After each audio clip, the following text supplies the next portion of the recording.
ভাষার জন্য আত্মত্যাগের অনন্য ইতিহাস নিয়ে আজ আন্তর্জাতিক মাতৃভাষা দিবস। ১৯৫২ সালের এই দিনে বাংলা ভাষাকে রাষ্ট্রভাষা করার দাবিতে রাজপথের বুকে রক্ত ঢেলে দিয়েছিলেন সালাম, বরকত, রফিক, জব্বর সহ অগণিত ভাষা সৈনিক। তাদের সেই আত্মত্যাগের স্বীকৃতি স্বরূপ ১৯৯৯ সালে ইউনেস্কো ২১শে ফেব্রুয়ারিকে আন্তর্জাতিক মাতৃভাষা দিবস হিসেবে ঘোষণা করে। যথাযোগ্য মর্যাদায় দেশ জুড়ে পালিত হচ্ছে দিবসটি।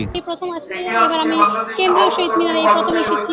আমার খুবই ভালো লাগছে, কারণ হচ্ছে ২১শে ফেব্রুয়ারি আমাদের জীবনের একটি ঐতিহ্যপূর্ণ দিন, যেই দিনটাকে আমরা ছোট থেকে জেনে আসছি যে আমরা আমাদের ভাষা শহীদরা আমাদের জন্য কত ত্যাগ করেছে, আমাদের এই বাংলা ভাষার জন্য, এই বাংলা ভাষাকে রক্ষা করার জন্য।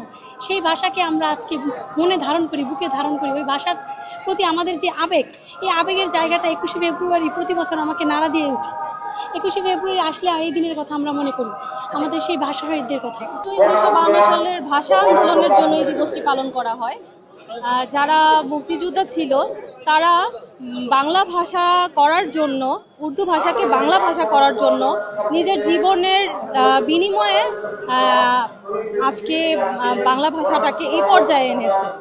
তারা যদি না থাকতো আমরা কখনোই আমাদের বাংলা ভাষাটাকে খুঁজে পেতাম না। এমনকি আমরা নিজেরা স্বাচ্ছন্দ্যে নিজের মনের মতো করে যেভাবে সুষ্ঠুভাবে আমাদের বাংলা ভাষাটাকে বিবরণ দিয়ে বলতে পারি, মনের ভাব প্রকাশ করতে পারি, সেটা কখনোই তারা যদি না থাকতো এটা কখনোই সম্ভব ছিল না। বাংলা আমরা আসলে ওইভাবে চর্চা করতে পারি না। আমরা অন্যান্য ভাষাকে বেশি গুরুত্ব দিয়ে ফেলি, কিন্তু আসলে বাংলাকে সবচেয়ে বেশি গুরুত্ব দেওয়া উচিত আমি মনে করি, যেহেতু বাংলা আমাদের রাষ্ট্রভাষা। বহির্বিশ্বে নিজের মাতৃভাষাকে আমরা দেখতে পারি বেশি গুরুত্ব দেয়, কিন্তু আমাদের বাংলাদেশে এটা একটু আমি কম দেখতে পারি।